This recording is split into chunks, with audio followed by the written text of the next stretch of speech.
Good afternoon, everyone. I am Rana Ravi from Committee on MSME Startup. Today, I would like to welcome our speaker, CA Nitesh Gupta sir, and our coordinator, CA Sonia Kurswani ma'am, for today's Pathshala series. Ma'am, over to you. Thank you, Ranaji. Good afternoon, colleagues. I am CA Sonia Purswani, a member of the Committee on MSME and Startup. In my professional expertise, I focus on bridging the gap in today's capital market ecosystem, connecting companies with the investors community to drive growth and scalability. Through that lens, I've seen that while capital builds a company, a lack of clear succession can destroy it. As CAs, we help clients multiply wealth, but we often overlook the silent risk, the absence of legal roadmap for that wealth. Today's session, Decoding Deals, Succession, and Property Rights, is about moving beyond tax and audits to become legacy protectors. We are here to bridge the gap between the statutory law and the practical execution to ensure our client assets do not end up in litigation. Let's explore what every individual and every professional advisor must know.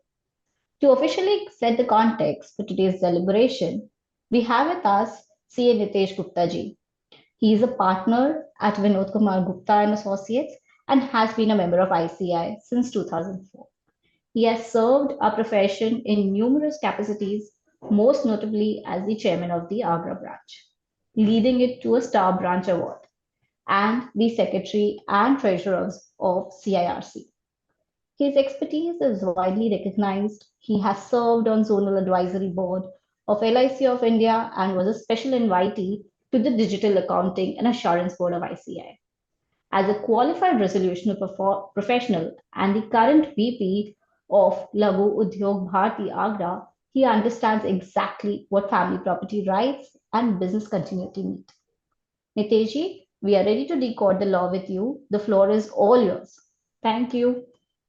Thank you, Sonaji. Thank you so much for this introduction. And at the outset, my heartiest best wishes to each and every participant who is in this program. So, heartiest best wishes for the new year.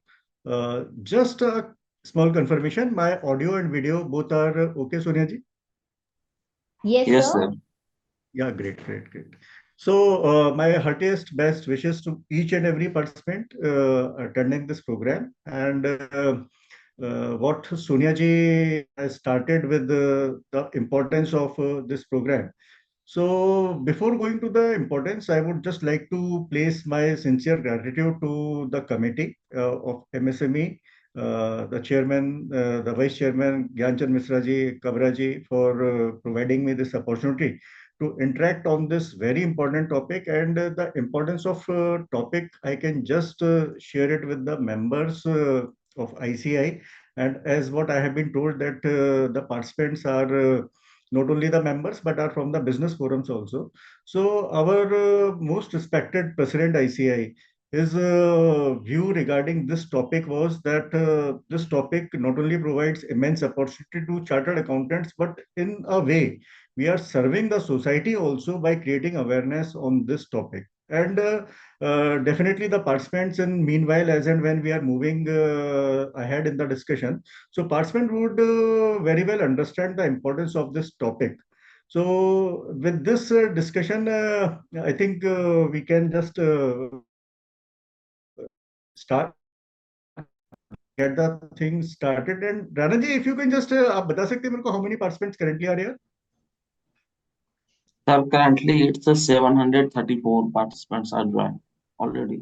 Chलिए. So my once again I take this opportunity to welcome all the 700 plus participants, and we are just what Sonia ji has told about the topic, and the vision of our honorable president sir CA CJS Nanda on this particular topic. So that I have shared, and the importance of this topic has been realized by the committee on MSME also, and moreover, recently we had initiated a certificate course on this particular topic, and first batch of this the certificate course on estate and succession planning. So that has been concluded, and the what I want to say to our members also, that this topic being one of the very important topics. So in a way, the institute has also realized that why the member should not be well equipped with this topic, so that we are able to serve the society in a much better manner. At the first point, and at the second point, I always see myself as a chartered accountant, my first and foremost duty is to preserve the wealth and how to get the wealth enhanced also. So not only preservation, the enhancement of the wealth also. So across the lives, we are earning the wealth. We are doing all our dedicated efforts, hard work we are doing.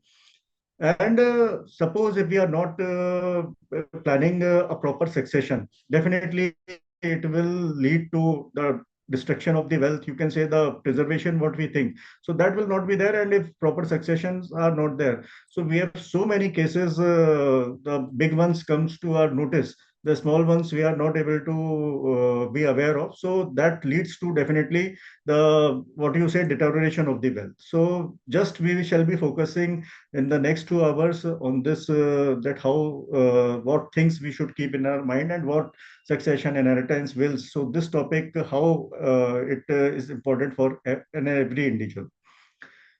So I think with this brief background, I am just moving forward once again. And regarding the topic, what the inception I had discussed. So going forward, 2, 3 more important things which I would like to discuss. The first one is the succession of the businesses. So succession of the businesses, I will just speak on, and then I will share my slides. So the participants, I will just try to inform each and every participant that the program what we are having. So this is having several of the in form of questionnaire. This is, so every question I will discuss, and we shall not be waiting for the last of the program. As and when a thing is there in your mind, so that can be noted, and that can be forwarded on the group. Sonia ji is taking care of all the questions which you shall be sending.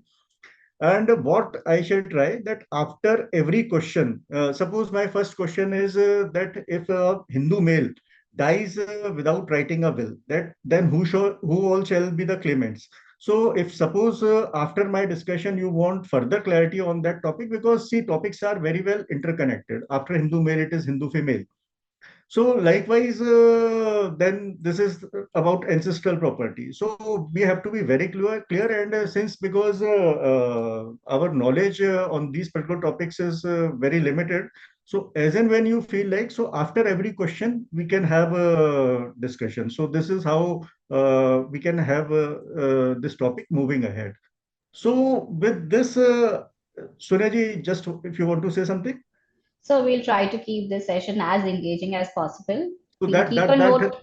yeah, that is the ultimate purpose, Sonia ji. Yes, please, We'll please. keep the chat box open and keep shooting you questions in case if people require more clarity on certain topics. Correct, correct. Thank you so much, Sonia ji. Sure. So, moving forward, I'm just, before I go to my slide, so just uh, what is the importance? I will just try to portray that importance with the story to be discussed with the respected participants. So what happened that I was in our family. This he happens to be a doctor, and at the age of 65, he unfortunately we lost him. So he was a doctor, and in our ceremonies, I was just participating in the ceremonies. So this was the morning time, and since the patients were not aware, so they were coming and for the OPD. So since the doctor Saab was not there, so everyone was just paying their last prayers, and they were going back. So this point came to my mind that Dr. Saab, being an MSME, practicing doctor, and what he has thought of the succession.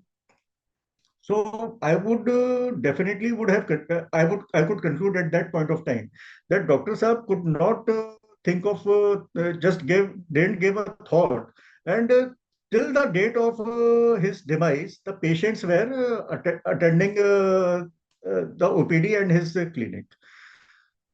So at that point of time, I realized that if Dr. Saab would have thought of the succession, definitely the wealth which would have the efforts which would efforts over the life which he did, culminating into a succession not only of the monetary value worth, but also of the reputation which he earned over the period, that just got vanished away as soon as he was not in this world. So when this thought was there, so several other thoughts were also coming to my mind, that whether the Dr. Saab was not in a position to have the solution of this particular problem. And that point of time, this thing came to my mind, that suppose in our 40s, or maybe say, because I always find that 40s is the time, 40s to mid 50s is the time when your career is at your highest point, and you have spent like 20, 15 to 20, 25 years you have already spent between your 40s to mid 50s.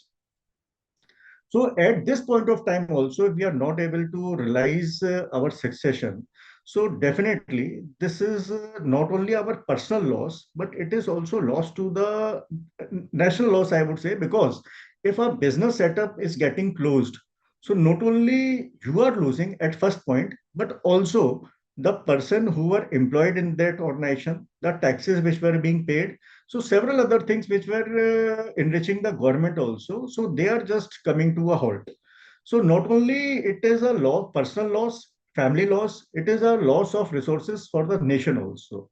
So being reminded of this thing. So what could have been the solutions? So solutions could have been like suppose Dr. Saab in his 40s, he would have thought of that I get associated with a junior doctor, and that is the importance if he would have assigned. So it is a mutual relationship. At in his early stages, a junior doctor would also have got interested in sharing hands with the senior, for the reason because junior at first point of time is in search of opportunities. So whatever opportunities, whatever I have learned, let me share it with world at large. But at that point of time, because no one is having that faith on a new doctor, so if this Dr. Saab would have shared his hands with a junior doctor, having an arrangement in this order, in this manner, that by the time you and me are associated, I am in this world. So this will be the arrangement, and because since you will also be getting opportunity to get my patients treated along with me, learning from my experience. So this will be the model on which we shall be sharing. And after that, I am not in this world. So this setup will not go to zero. And after the time I am not in this world, this will be the arrangement. You shall be paying this much royalty to my family members. So this is how it could have been addressed. But because Dr. Saab didn't have this idea in his mind, so what I just shared it with the respected participants, that due to all this, all the efforts which Dr. Saab put across his life, say 30, 35 years efforts, dedicated efforts, hard work, which he did. So not only this was a personal loss, but it was also a loss to the national loss to the national resources also, which I already discussed. And the solution which I also shared, that if joining hands with a new doctor, that would have been an arrangement by which even after the Dr. Saab was not in this world, this practice would have continued and the family would have got the royalty. So this arrangement was very much possible. So with this story, I am just trying to share certain numbers, and these numbers are like in our CA profession, if I just ask, so chats can be open for this thing. If I just ask that how many percentage of our CA firm are in the proprietary setup, and if I say the numbers would range, and I'm just also connecting it with one of the past experiences. So since I am passed out of year 2004, and at that point of time, our respected president ICIA was CA Sunil Goyal sir. So Sunil Goyal sir was hailing from Jaipur, and at that point of time, he just spoke a number that was near to 70% or so, who are the proprietors who are in the CA profession. And if I take talk of today also, after a passage of say 22 odd years, So even after passage of this much time, the number is not that encouraging, and still the proprietorships are almost at the near to approximate level of 65%. So being 65% proprietorship in this profession doesn't and all of us we should appreciate the fact that this program is being conducted under the committee of MSME. So all of us are MSMEs. So at first point, definitely we should understand that being an MSME, आप में से जितने भी लोगों ने अभी तक अपना MSME उद्यम रजिस्ट्रेशन नहीं करवाया है, so all of you should at first instance get yourself this MSME udyam registrations, because several key benefits are there for MSME Udyam registration also. So at first point, you all should go for that MSME Udyam registration, and because that gives you a, what you say, a visa type of thing when you are having that Udyam registration. So get that registration, and since all of us are MSMEs, we are the micro, small, and medium enterprises of this country, more than 6.5 crores MSMEs who are prevalent in India. So we are being practicing chartered accountant firms. We are definitely, and the business owners who are here. So all of us are the MSMEs. So my point arises to all our fraternity members, the chartered accountants, that since as proprietors, we have not got any what you say, the succession plan. 65% still is the number who are there in the profession and without any succession plan. The reason being a proprietor, you very well understand that what could be the fate. And if I say, suppose say, if I was to ask that if you write your date of birth, so everyone would be in the position to write your date of birth. But if I would say that मृत्यु परम सत्य है, हमारे सनातन में बिल्कुल बोला गया है कि मृत्यु परम सत्य है। अब इस परम सत्य के लिए हम कितना तैयार हैं? तो पॉइंट इज कि अगर मृत्यु परम सत्य है, and if I would say कि after your date of birth you write your date of death, so no one is aware of our date of death. So, and if this is the ultimate truth, so how much we are prepared for this ultimate truth? And what I narrated the story of Dr. Saab, that after 30 years of his dedicated hard work and the dedicated efforts which he put along through his entire life, that came to a zero. So I really just don't want that any of us who are participating as chartered accountants, at first instance, let us all, who all are the proprietors, the chartered accountants, the our friends from business community, who all are proprietors. So they should first at first instance, they should first think of how they want to take the things ahead in such a manner that succession could be planned at first instance. And at second instance, this the business community and at the success after the succession planning. So this is the most vital step for this 65%, nearly 65% of our fraternity. And if I talk about the numbers with regard to the businesses also, so the out of 100 MSMEs, 99% are falling under the category of micro setups. And if 99% are falling under the category of micro setups, then definitely these micro setups are the proprietorship businesses.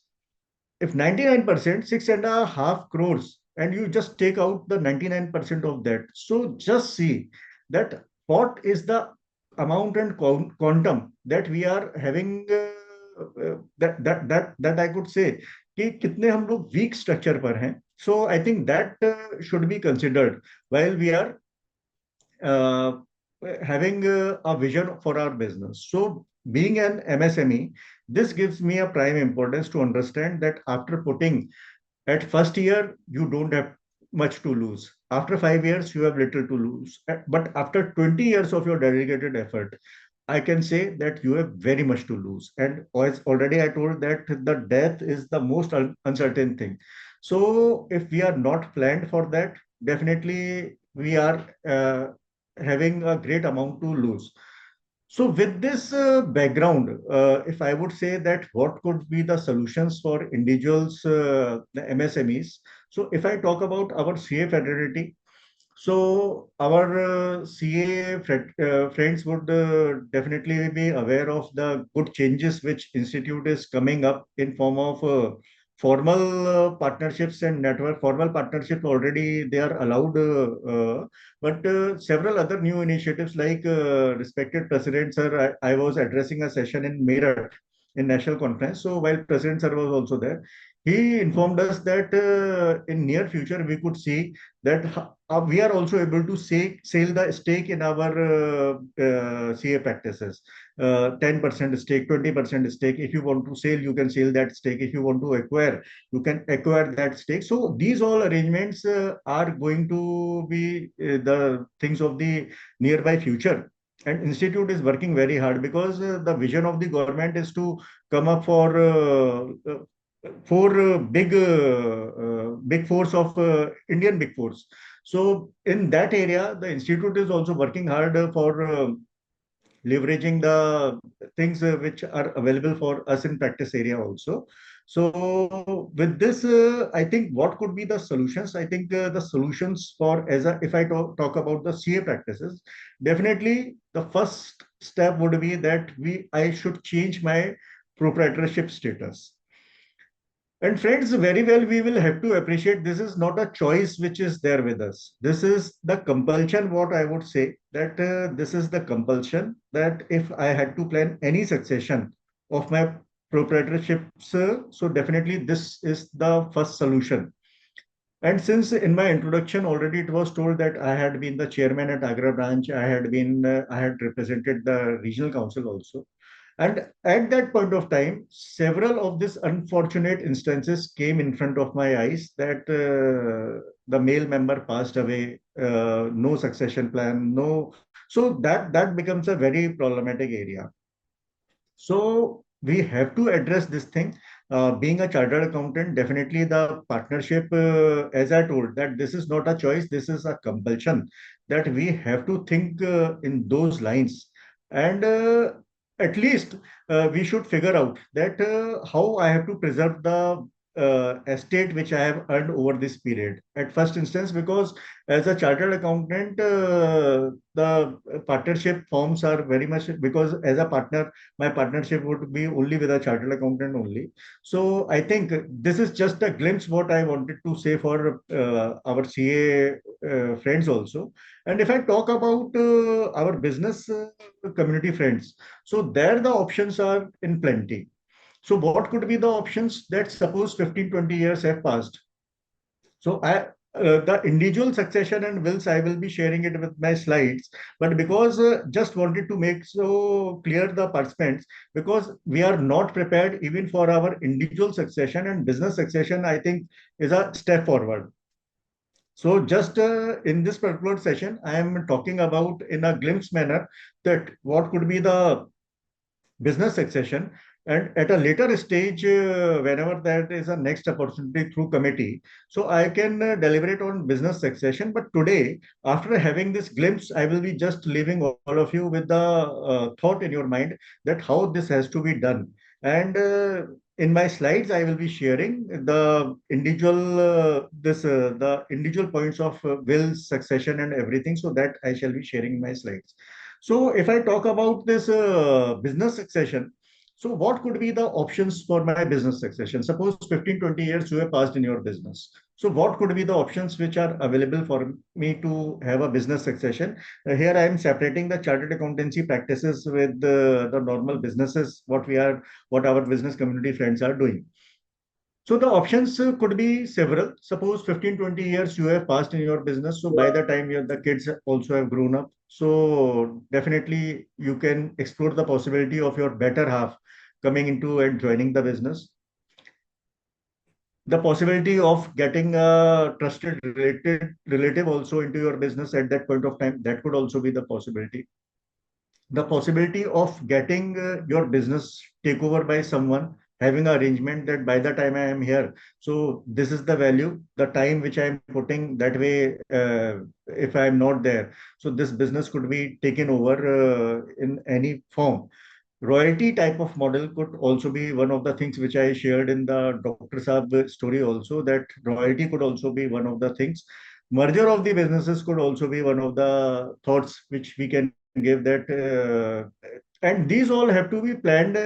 This is not a planning of overnight.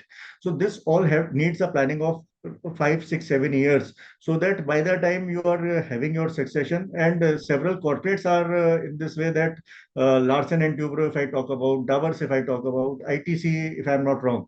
So these all are conglomerates who are having a board structure, and there is no there is no individual who is running the business, like Ambanis are running the Reliance Industries, Adanis are running the Adani Group. But these business structure which I shared, so there are several business structure which are board run structure. If I talk about any PSU for that matter, so that is always a board run structure. So this definitely we can think of for our businesses also. And friends, one more important point which I would like to share. So since I said that this partnership is not by choice, this is under a compulsion. And I can tell you that being a proprietor, and if I expect about being a chartered accountant proprietor, so there are several things which are going, and the things are changing rapidly. If I talk about income tax, if I talk about GST, if I talk about Companies Act, if I talk about Ind AS to AS to auditing standard, and recently this peer review exercise and everything going on. So, friends, with a strong conviction, I can say, being a chartered accountant, I cannot be the master of each and everything. This is for sure. And client also realizes that being if you are into everything, so we cannot be masters. So friends, if we are associating our hands with several of our friends, you are expert of income tax, I am expert of MSME, you are expert of this GST, and all of us coming together. So this what this will have, not only the expertise will come, the resources will flow, will also come. A person having clientele of GST, this cross selling will happen. If I am having a GST client, and if he is needing advice on wills, trust, succession, I am there in the picture. If he needs any funding support, the new government initiative schemes, MSME support, whatever, so that MSME expert is there. If he needs something advisory on income tax, so if we are working in a group, definitely this succession problem what we are facing today, 65% of the chartered accountancy firm who are facing this.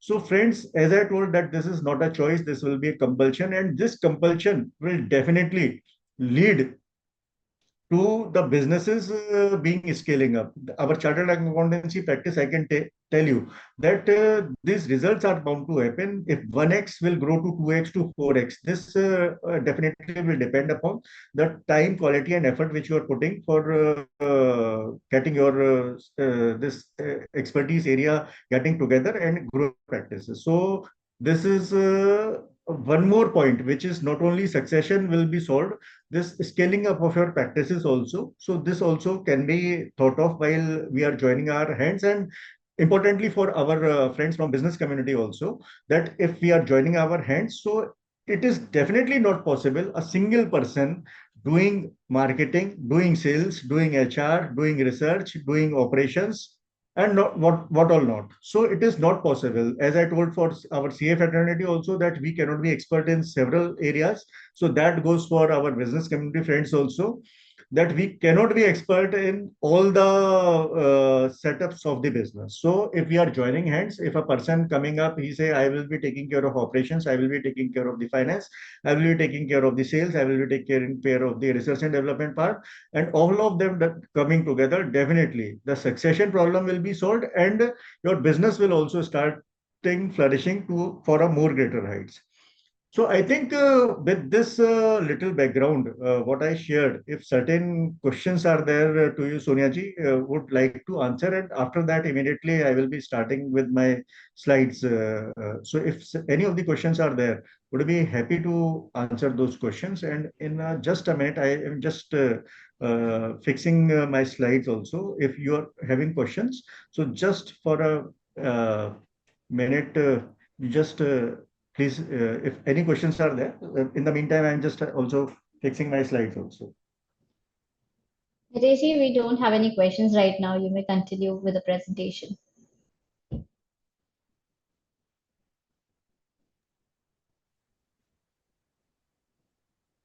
जरा कृष्णा को भेजना slide चालू करने के लिए.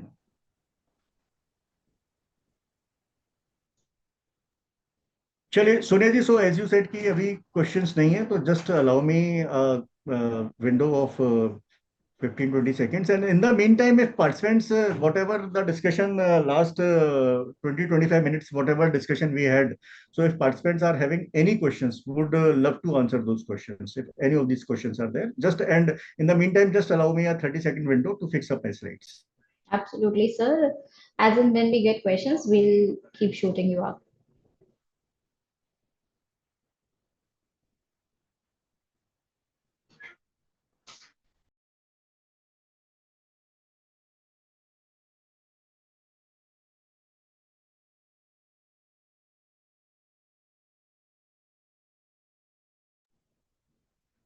Sir, we have got one question for you.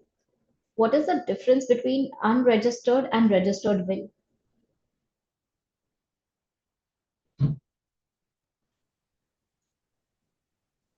Sonia ji, just whatever the question, I will be responding, but if you can just confirm me the slides are visible, the first page of the slide that is there. No, sir, not yet. Not yet. Okay. Just allow me. Yes. Yeah.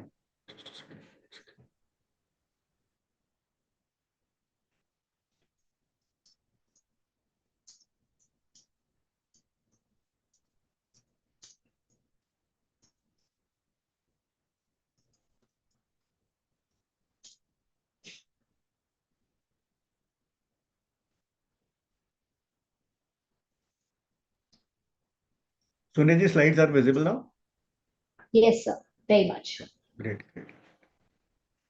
So the question which you said is asking the difference between a registered will and unregistered will. So interesting question. So see, unregistered will, definitely that is allowed. Just you are putting your intentions on a piece of paper.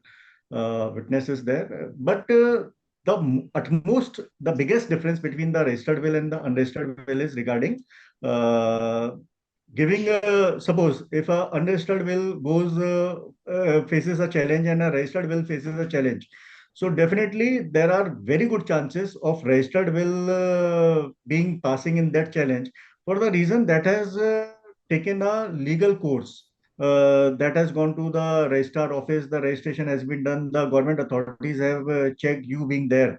So those all aspects are taken care, but definitely these all things are there in my slide, and I will answer all of them in a great length.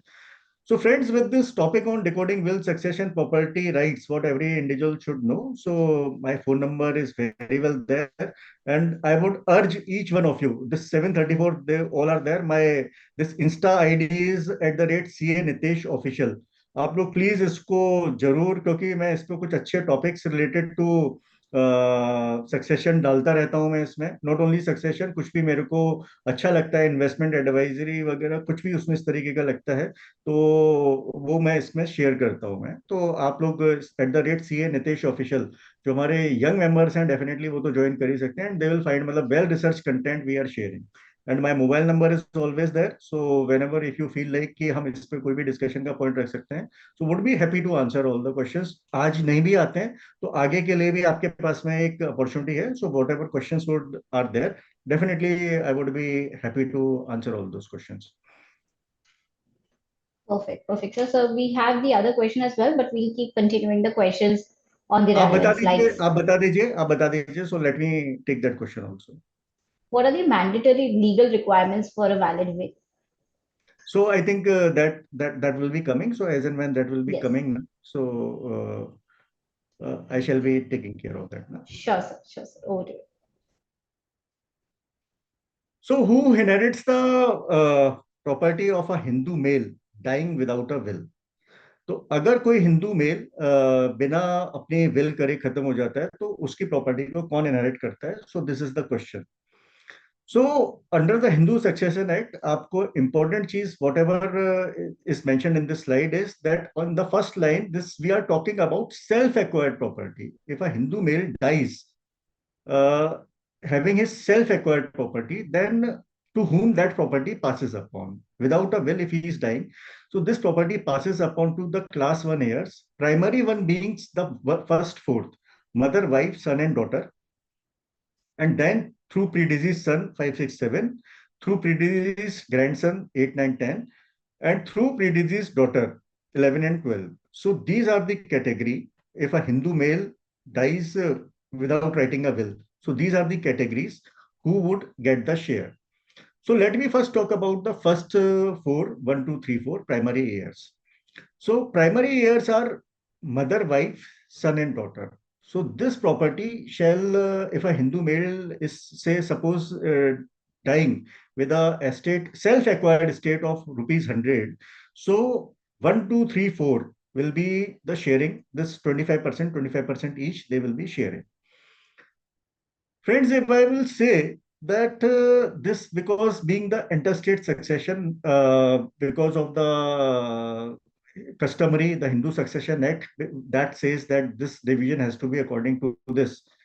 So point which has to be noted here is that being a male, Sonia ji, you will appreciate the fact that my first and foremost responsibility is towards my wife in any case.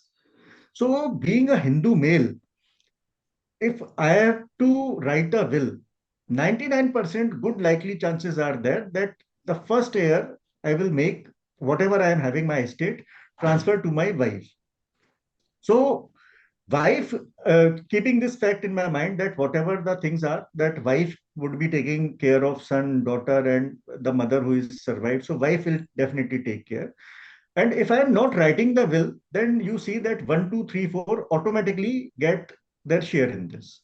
So, surviving mother. So, my full respect to every mother in this world. But just for the sake of succession, you see that if a person is dying, if a Hindu male is dying and survived by a mother, this mother gets a share. Mother can act, mother will get the out of 100 rupees, this 25%.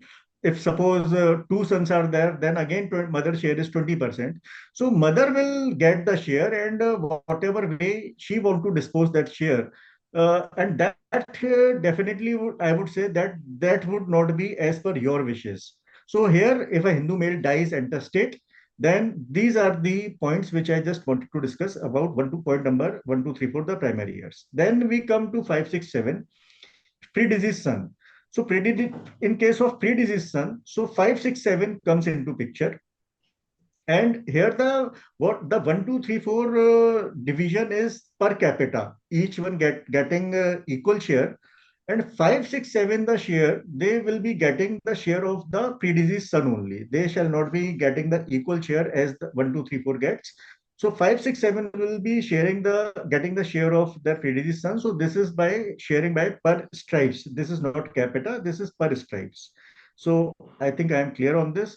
Then the predeceased grandson also, if they are there, so 8, 9, 10 come into picture.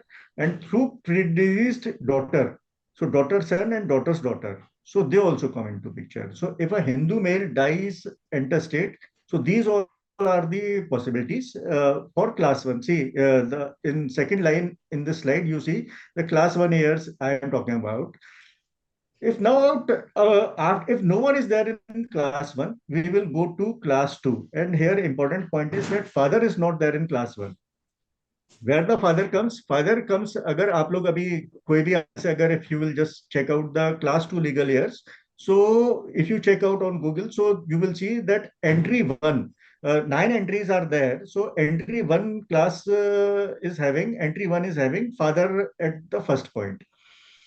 So what is like class 2? Class 2 is like class 2, we are having entries.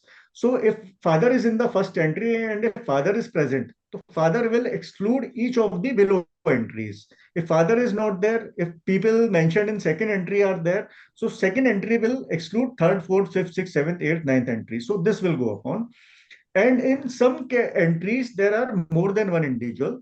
So what happens that each individual will get equal share in that particular entry. So this is how the concept of entries goes on. That first entry will have the earlier entry will exclude the lower entries, And in the same entry, if more than one person is there, so they shall be sharing the equal. And there was a Supreme Court case also in this. By that case, this point was made very well clear that if brother is mentioned in the category first, then sister is mentioned. So it is not there that brother will exclude in the category. In the category, they all shall same share. So this is like class 2 legal heirs. Then we have concept of agnates and cognates. If property falls into agnates, and if no one in class 1 class 1 legal year, no one in class 2 legal year, then agnates and then cognates. And if no one is there in agnates and cognates, then property, there is a term by a name of escheat. So that property goes to the government. So this is So, how, sorry yeah. to interrupt you, sir. So your slides are not changing. So I was not changing also. I think Okay. अभी दिख रहा है आपको ना? Yes, yes. So Okay. this is the who enacts the property of a Hindu female. अभी दिख रहा है आपको ना ये? Yes. So I was discussing, Sonia ji, I was discussing on those slides only actually. Okay, great. I think the Hindu male dying intestate without writing a will. So I have just mentioned that how the property class 1, class 2, agnates, cognates, and if no one there, the exact term is escheat, the property goes to the government. So this is for the Hindu male. Uh, Suryaji, see, at the outset, since I said that we are having this presentation in questionnaire form, so first question is over. Now we are on to second question. And if any participant want to have any question on the first part, that who inherits the property of a Hindu male dying intestate, if you have any question, please post on as and when Sonyaji will get the chance, she will take up the question. Now coming over to the So second we question. have two, sorry to interrupt. We have two questions. Should we take Yeah, now? yeah. So the first question is, can a husband and a wife together execute a joint will? Yes, very well possible. Not an issue. Yes. The second question is, can a registered will be changed later? If that happens at a later, older age, who will check whether under free will or coercion? What is the maximum fee for registering a will? Suryaji, if you can just take it in parts, because I think this Okay. is having several parts, Okay. subparts in this. So part by Can part. okay. Can a registered will be changed later? Yes, it can be very well changed later. If suppose you are writing a will, definitely you can get the same changed also. Okay, even if it happens at an older age. Correct. Okay. And what is the maximum fee for registering a will? Fees, Suniaji, because this is a subject matter of the state, but not a very costly affair. For there is no stamp duty for writing a will. So this is Okay. for sure. Only registration charges are there. So registration charges, if I talk about our UP state, so not more than 5 to 6,000 rupees, including everything, you can get your will registered. So this is how the advocate fees and everything. So that is not that a costly affair. Great, sir. We had these questions for now. We can continue. So I think this question is completely over now. Yes. Yeah, chale. So now the second presentation, second part of this, who inherits the property of a Hindu female dying without a will. अब अभी हम लोगों ने discuss किया था who inherits the property of a Hindu male. Now we are talking about Hindu female. At the first instance, let me make it very clear to all the respected participants that we are talking about the self-acquired property, not the ancestral property, because ancestral property, that is very interesting thing which I will be sharing. So that will be a fact which I will be sharing. But before that, the interstate type of thing I am sharing. So this is like except for Christians, Mormons, Jews, and Parsis. Once again, I am repeating, except for Christians, Mormons, Jews, and Parsis, everyone is a Hindu. And to them, the Hindu Succession Act of 1956 applies. So here we are talking about the property of a Hindu female dying intestate without writing a will. So what happens? That the property could be of two character, the self-acquired property and property inherited from parents or in-laws. So what is the general rule? General rule as per section 15(1) of the Hindu Succession Act, if a Hindu female dies intestate, her property is distributed in the following manner. So at first priority, we can see the children, son and daughters, including children of any predeceased child. If any predeceased child, so already I have mentioned that per stripes concept will apply. So children and husband. they will share equally. At second priority, we are having the heirs of her husband. At third priority, we are having her parents. At fourth, heirs of her father. And at fifth, heirs of her mother. So this is the priority. If a Hindu female dies intestate, her property is distributed in this manner. Now there is an exception. So what is the special rule based on the source of property? So if suppose, well, 15 overrides the priority, and how that priority is overridden. So if a Hindu female dies childless, see at first priority we are having children, and I am just now saying that if a Hindu female dies uh, without a child, then how that property passes upon. If that property is inherited from her father or mother, it goes to the heirs of her father.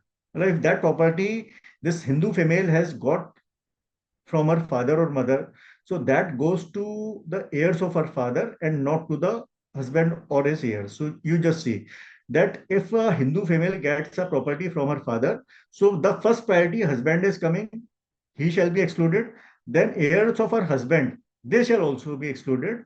Since the property is inherited from her parents, mother or father, third, so they are not more there in this world. So here the fourth priority, heirs of her father, the fourth priority will come. So this is the exception. This is an example. A woman inherits farmland from her father. She dies without children. So that land goes to her brother or sister, father's heir, and not to her in-laws. If property is inherited from her husband or father-in-law, it goes to the heir of her husband. Her natal family is excluded. So just to make the things easy, we can understand that if a Hindu female dying childless, and if she inherits something from her parents, that will go to her parents' side. If she inherits something from her husband's side, that will go on to the husband family. So that's the priority order has not to be followed as mentioned in 15.1. So the example is a woman inherited a house from her husband and dies childless. The house passes on to her in-laws and not to her parents or siblings. So this is the exception of 15.2. Some special rule based on the source of property, section 15.2. Self-acquired property, no specific rule as per 15.2. Self-acquired property will be passed on as mentioned in 15.1. This will be the order for self-acquired property, 1, 2, 3, 4, and 5. So this will be the order for the self-acquired property. Just an example of this, a woman inherits, uh, yeah. So courts generally apply the general order as per section 15.1. Hence, husband heirs are given preference over her parents if she dies childless on self-acquired property. Example, if she owns a flat brought from her salary and dies childless, the flat will likely go to her husband heirs before her own parents. So some examples are there. So slides I will be sharing with the committee, and committee can in turn share it with the members. So some real life example, Radha married, dies leaving a son and husband. Property is split equally between son and husband. Pooja dies childless. Pooja dies childless, inherited a house from her father. Property goes to her brother, father's heir. Suman dies childless, inherited gold from her husband. Property goes to her mother-in-law or brother-in-law, husband side. So as I already told, if a female dies childless, intestate, then the property, and if she has inherited from the husband side, goes to the husband side. If she has inherited from father side, goes to the father side. So this is the law. So now coming to the third question, a very interesting one. And before that, just I would like to narrate, you can say a fact which I would like to share on this, because that fact uh, is important for the reason to understand this particular slide. So fact goes like this, क्या आप में से किसी को भी मतलब several of us have listen this saying that in Hindi we go like this कि तेरी 7 पीढ़ियों में भी किसी ने कभी ऐसा नहीं किया होगा. सो मतलब कभी किसी को चैलेंज करना होता है. So even in your 7 generations no one has seen this. So from where this number 7 came? Why this only 7, not 5, not 6? Why only 7? if we can have a 20-second for this, and if any of the participant want to mention on this, so can be mentioned. Any of the participant.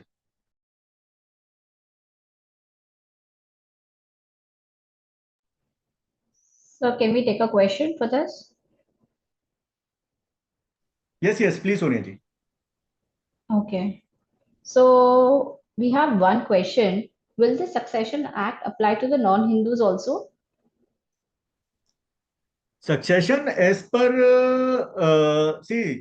for non-Hindus they are having their own like for Mormons they are having their own succession. For Christians, if there is an interstate type of thing, so for every religion they are having their succession currently. But with this government's agenda on uniform civil code and so that could be the thing of the future. But as on date, for Hindus, we are having the Hindu Succession Act. For Christians, they are having their own succession. For Mormons, they are having their own succession.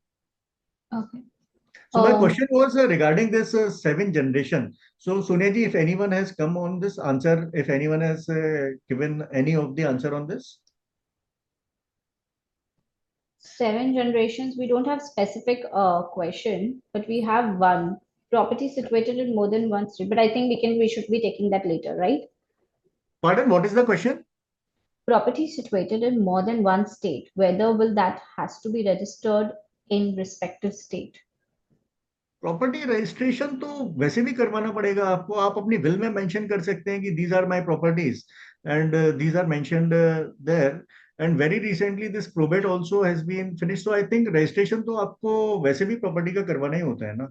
आप अपना जो bill बना रहे हैं आप अपनी उस bill में मेंशन कर सकते हैं these are my properties mentioned in Uttar Pradesh, in Rajasthan, in Madhya Pradesh, whatever the properties are there, you can mention that. Okay. So the interesting fact which I just wanted to share. So this was regarding this.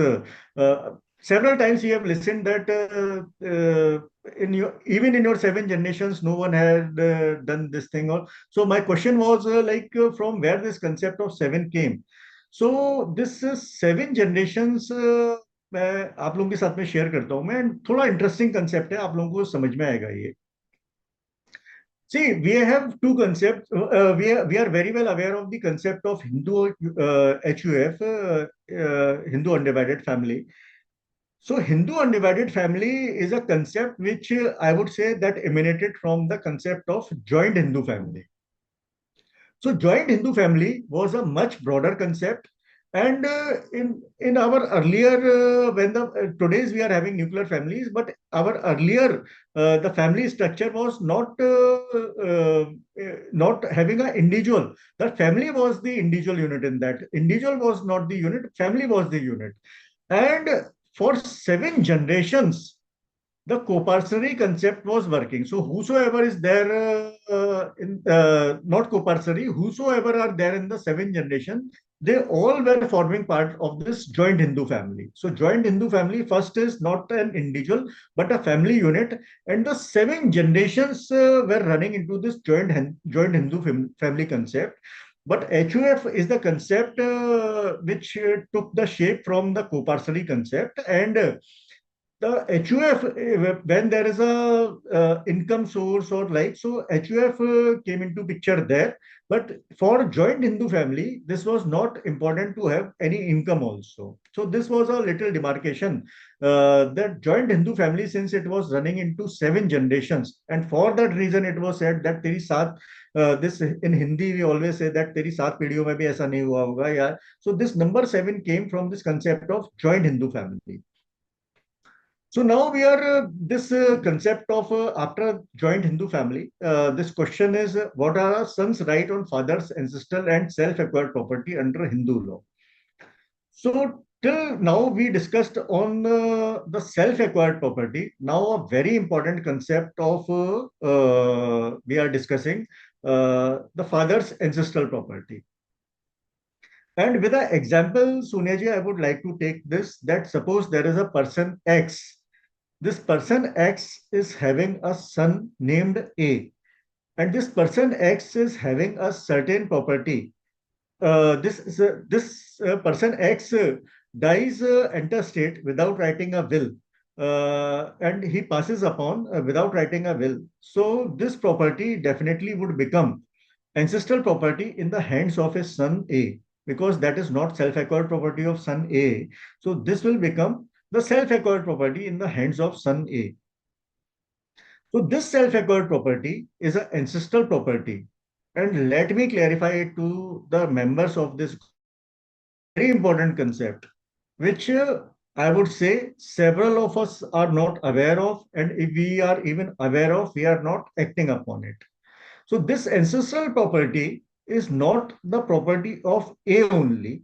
If suppose A is having a son B, so B is also claimant in this property, and B is having a son by name of C. So C is also having a claim in this property.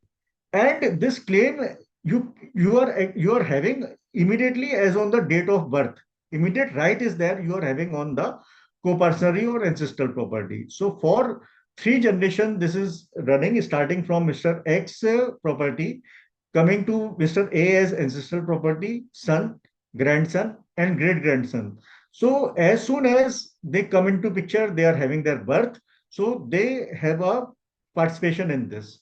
And here the important point is that what I said in my lecture earlier, that being a chartered accountant, my role is for the preservation of the wealth. My role is that the wealth doesn't get destroyed. And friends, just visualize this thing, that you are not preparing a will, you have died intestate. This X has died intestate, and in his property, which has become ancestral in the hand of the son. So son A is not only claiming this property is having a claim of grandson B and great grandson C also. Although not in equal share, but by per stripes, that is a little technical concept. So currently you can just for the sake of easiness, you can understand that the next three generation are having right in the ancestral property. So my question goes this way, that why just we want to get a mess created. हमने पूरी उम्र मेहनत करके wealth को earn किया, उस wealth की protection करके नेक्स्ट जनरेशन पे ट्रांसफर करना भी उतना ही इंपॉर्टेंट है. अदरवाइज आप ये मान के चलिए कि ये आपने जो मेहनत की है, ये मेहनत पूरी की पूरी वेस्ट हो रही है. Several time in several of the seminars while I am addressing, so this question is asked that why then people are not creating this wills and like this. So my answer in that particular case is because the person who is dying, these all repercussions, these all ramifications are not being faced by that individual. These all repercussions are being faced by the person who are the successors. So these all are faced by them. These are problems, the mess, whichever that is coming that way. So they are being faced.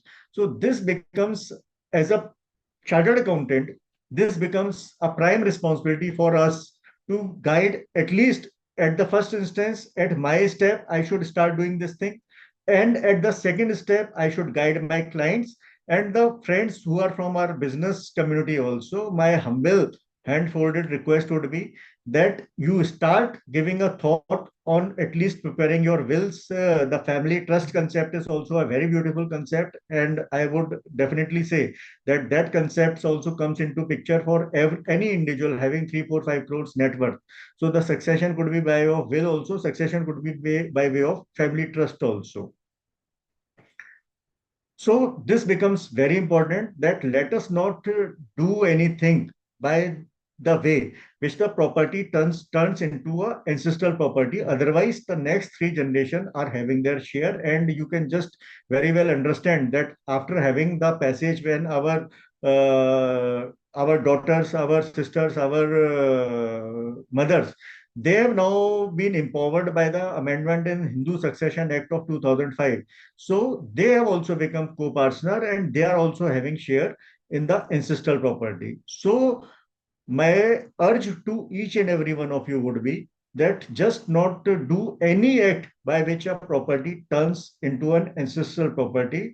Several of us are not even aware that even if we are dying intestate, so the property is becoming ancestral property. So let us not do any act by which the property remains an ancestral property.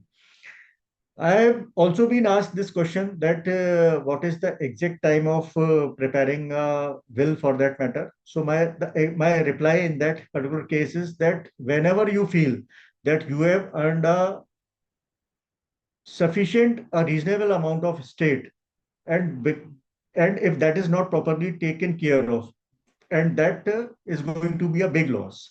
So it could be, it is an individual's perception. So I am leaving this to an individual's perception, that whenever you think that you have earned a reasonable amount of state, because in my earlier question, one of the participant has already asked that will can be changed n number of times. And definitely, whenever there are life-changing situations, a birth is taking place, a demise is taking place, you are acquiring a new property, business is changing. So definitely those are the times that review should be done of a will which you have prepared. So this is the important point, that at that point of time, when you feel that you have earned a respectable amount of estate, immediately frame a will. So no, nothing to wait, because already I have said that you are aware of your date of birth, but no one is aware of the date of death. This being the ultimate truth also of the life. So let us not wait for any uncertainty.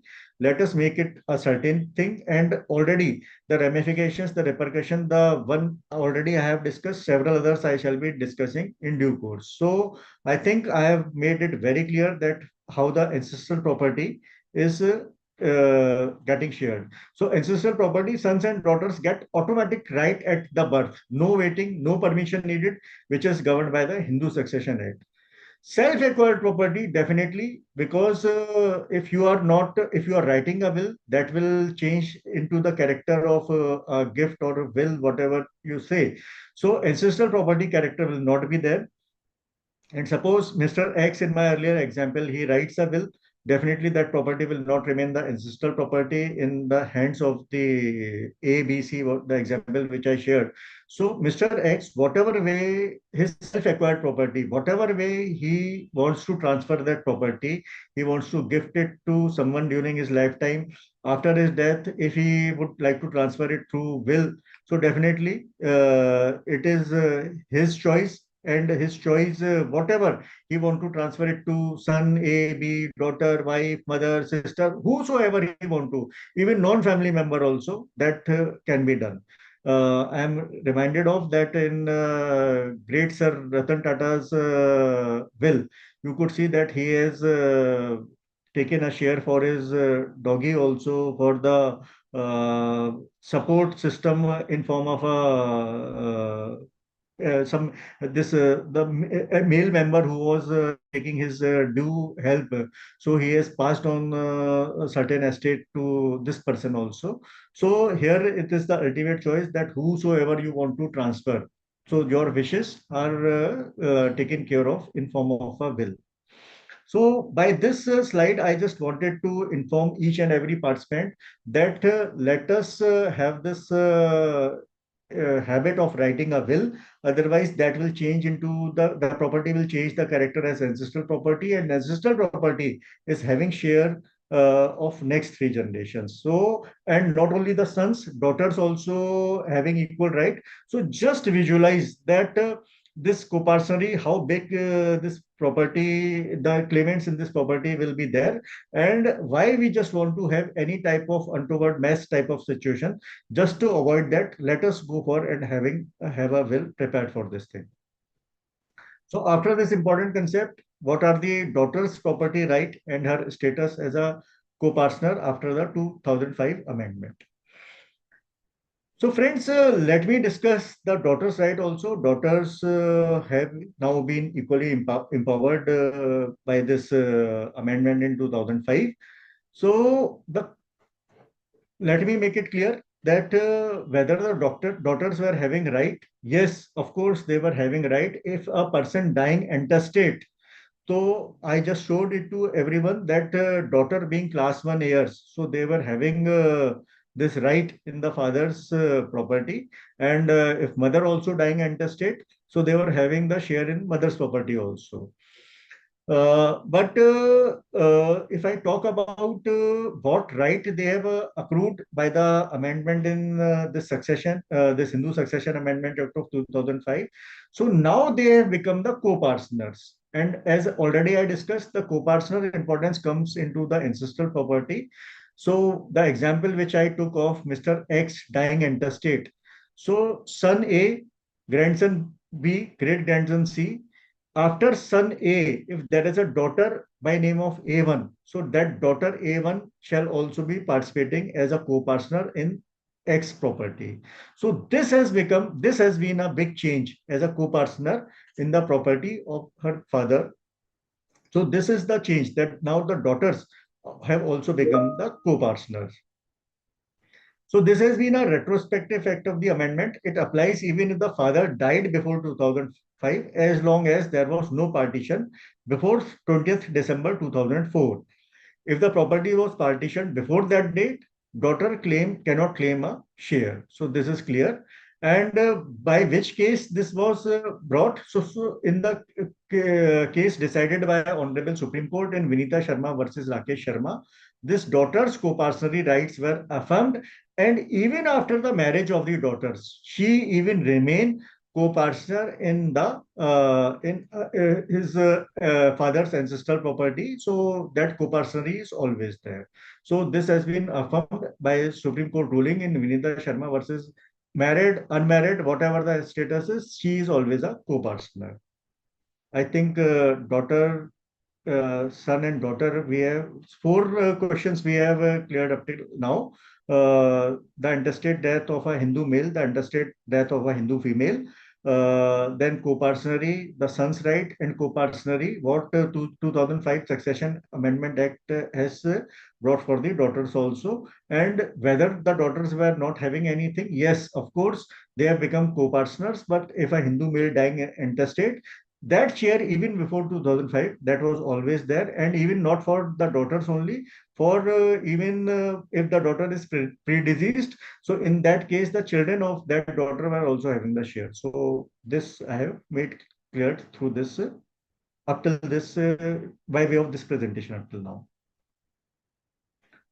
So now Suneji, any questions before going to this? If any questions are there, I can take those questions. So we do not have a question related to the, ongoing topic. Correct. However, we can, take the general questions at the end of the session. So let me just now take certain more slide presentation forward, and then we will answer. So many a times this nominee we are having, or rather not also having, and in those cases when nominee is there, so we just think that what a great deal we have done. So friends, let me clarify at this point that having a nominee, the Supreme Court has very well clarified that nominee is only a trustee. Uh, Nominee just is holding your estate in a trust. So nominee is not having any beneficial rights. So just let us take an example, because in several of the instruments like bank account, demat, FDR, we are having a nominee. So nominee can just claim the funds, but that does not make the nominee the legal owner. So ownership definitely will arise as a legal heir only. The responsibility of the nominee is as a trustee to get the funds, to get the estate, to get the asset, and that has to be distributed to the heirs. And nominee could be one of the heirs, so he or she will retain her own share, and later on the share has to be passed. So this is the status of a nominee. But that there is a exception to this rule also, and the exception to this rule is in case of life insurance. So there was an amendment in Life Insurance Act by which the close relative, being spouse, child, or parent, spouse, child, or parent, brother, sister, they are not there. Spouse, child, or parent, if they are the nominee, so they are in the category of beneficial nominee, and they get a full ownership. They don't have to pass it on to any of the other legal heirs. And the same lies in the post office schemes like PPF also. that the beneficial nominee gets the full right. So they don't have to share with any other person like legal heirs. So this is the exception. I think this is also a good fact that several of us are not aware. So in case of insurance, the spouse, child or parent becomes a beneficial nominee. And this I would like to clarify with an example also. I think a couple of years back, this was an insurance company who took my advice that this was a person at the age of 19, he was serving for Indian Army, and in his insurance, he named his father as the nominee. Later on, by the age of 24, 25, unfortunately, he lost his life, and in the meantime, he got married also. So at that point of time, since after his marriage, he didn't got the nomination changed. And unfortunately, he lost his life. So the entire amount went to his father. You see, spouse, child, or father. So parent. So parent being one of the beneficial nominee, the entire amount went to the beneficial nominee as his father. So this becomes a very complex situation because the amendment has been done into this. So the wife was running post to pillars and she was not able to claim the amount from her father-in-law. So these all situations, as I already told, that whenever there are situations changing in your life, is getting married, adoption done, someone passing away, you are acquiring a estate, asset, so whatever it is, so that these all things should be well taken care of, and at least every year you should review your estate, that whatever is there and how the passage will be done. So that this becomes very important. So after nomination, these are certain rules which have changed and which have come into force from 1st of November 2005. So just would like to share this with the respected members. So up to 4 nominees are allowed. Simultaneous nominations for deposit can be done and for successive nomination for lockers and safe custody. So example, let us understand with the example. Mr. A opens a bank FD of rupees 10 lakhs. He adds 3 nominee. Nominee 1, wife 60%, nominee 2, son 20%, nominee 3, 20%. In case of Mr. A's death, bank distribute maturity amount as per percentage allocation. So, friends, if anyone would say that whether this nomination will change, and if suppose Mr. A dies intestate, and considering the fact that he is having just wife, son, and daughter, no mother in this particular case, so this property, although wife is having 60% as nominee, but she will have to make the sharing in the ratio of 31 by 3, 1 by 3 each, 33% each. So she will have to dilute the share to son and daughter. So a nomination backed by will only work. Otherwise, that interstate law will come into picture. Now the question would be there that if that has to come, then what is the benefit of nomination? So here I would like to share that nomination is important for the reason. Otherwise, what will happen? See, the repercussion of this is more than 2 lakh crores is the amount which is lying in form of unclaimed amount in form of FDRs, mutual funds, shares, etc. So this we have to take care. Otherwise, this government has recently come up with the Udgam portal also, realizing the importance of this huge unclaimed amount. So this Udgam portal is definitely solving the issue of the unclaimed amount. So government just don't want that there should be, at least by way of nomination, the amount will not remain unclaimed. And currently, whenever you are opening an account, there is a default mechanism of being a nominee there. Not being a nominee there is no more a default option. Nomination compulsorily has to be there. So by way of nomination, at least government wants that distribution will be as per the succession laws only, but the amount should not remain unclaimed. And this whooping amount of more than 2.5 lakh crore is already lying in form of share securities and FDRs in that form. So that through Udgam portal, these claims can be made, and the chartered accountant friends and our business community friends, they can also take visit this Udgam portal if any of the instances, if any of your family friends are having this unclaimed amount is there.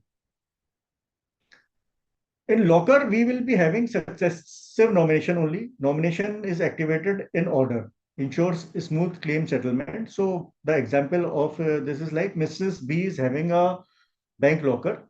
Successive nominees are listed. Nominee 1 as husband, nominee 2 son, nominee 3 daughters. If nominee 1 is unavailable, access passes automatically to nominee 2 and so on. So ultimately, this is not like sharing, this is successive. Uh, First husband, second son, third daughter, whatever order you want to have. So here you can do up to 4 successive nominations. So this is about nomination.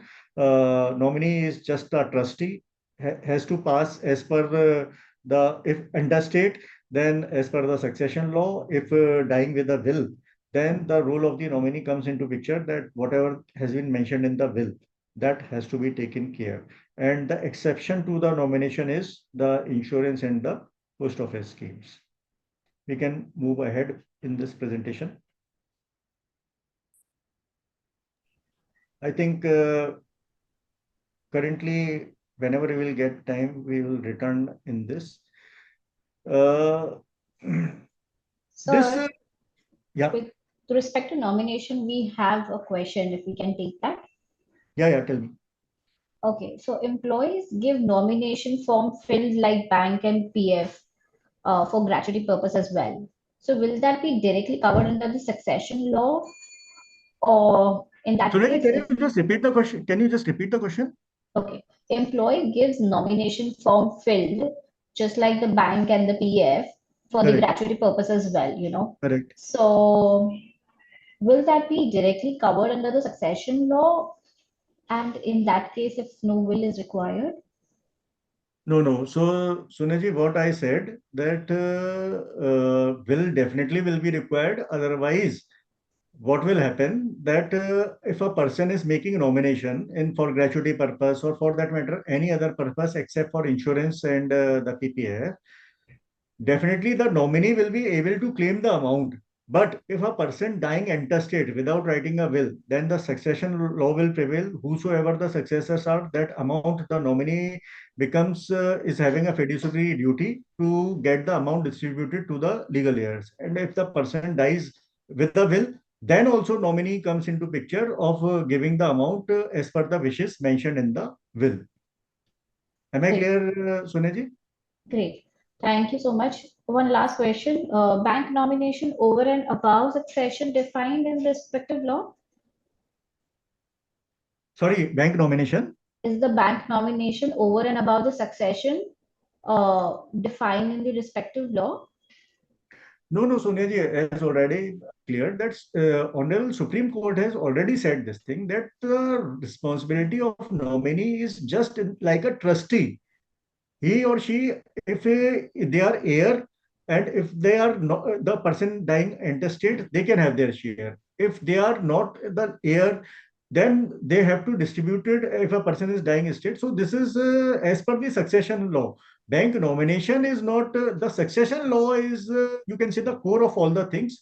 The things are to be taken in the manner as specified in the succession law. So that there is nothing like that. Bank nomination will prevail the succession. If nomination has to be taken in the manner only in which I stated, that if nominee role is only like a trustee, as per the if a person dying intestate, nominee has to distribute as per the succession law. If a person dying with a will, nominee has to complete the wishes as mentioned in the will. So that is not going to that bank nomination is not going to prevail the succession. Am I clear on this? Yes, thank you, Nitesh. I'm sure the participants would have got a clarity on this as well. Thank you. You may Yeah, continue. yeah, great. So friends, here I am having this a sample of will also. So just for the chartered accountant friends also and our friends from business community, that this is the important concept, certain important things which we are taking care while we are framing the will. And let me clarify to each and every one of you, will is a type of thing that this has to not to be a cut copy paste type of thing. मैं आप लोगों के साथ में एक चीज share करता हूं मैं आज के जमाने में मोबाइल फोन की अहमियत हम सब लोग जानते हैं कि कितना इंपॉर्टेंट है mobile phone for the reason that starting from wallet to your Paytm to every of the OTPs, password coming to your mobile, and just if any one of you can confirm me that if you have prepared a will, if you have seen certain of the wills, the cut copy paste type of wills, I would say that if any one of you have seen, whether have you seen anything talked about this mobile phone, that who shall retain the right of the mobile phone? Who shall operate after the person dies? If nothing is mentioned in the will, that who shall operate, then don't you think that this will be a great, because OTPs of the account are on that, and if you are not mentioning that who shall operate, so not only this, even certain phones are there like they are opening with the face recognition only, and if a person dies, so how that mobile will be opening? So these all are the important things which have to be considered. And in that case, if a mobile phone is opening with a face recognition, at least at certain confidential place, we shall have to write the password by which, in your absence, that mobile phone could be opened. So I think for every situation, our CA friends will also appreciate, and our business friends will also appreciate that for every situation, the will cannot be a cut, copy, paste type of document. You have to understand the family structure, its status, the intent of the person. So everything first has to be understood. The estate has to be understood, the legal implication, the taxes, and everything. So it cannot be a cut, copy, paste type of thing. The will, that is a document which has to be properly framed up after having a proper discussion. This is a tailor-made type of situation, because see, understand, it is not like spending 25, 30, 40,000 rupees with your counsel for framing a will. It is like protecting your estate, protecting your asset. Suppose you are passing, say, for 5 crore rupees of estate. And on that, if you say, nay, nay, I will just have a cut, copy, paste type of thing, like in 500 rupees, 1000 rupees, 2000 rupees, whatever it is, even without any discussion, several of the will templates you are able to see on your several sites, they are running. So, but they are not for an individual who has to take care of that thing. See, awareness could be there through that those templates, but for every situation this has to be taken in account, that what is your situation. So as per individual needs, this has to be taken care. So this is like a will of a lady having her age of more than 70, and she has very well mentioned in this that whatever the wills earlier to this are cancelled and revoked, and they are invalid. And the current will is without any force and as per his individual choice. And more important point यहाँ पर जो मैंने लिखा है, इस वसीयत को लिखने से पूर्व मेरा स्वास्थ्य परीक्षण एक योग्य एवं पंजीकृत चिकित्सक द्वारा किया गया है, जिन्होंने मुझे मानसिक एवं शारीरिक रूप से पूरी तरह सक्षम एवं वसीयत लिखने के लिए उपयुक्त घोषित किया है.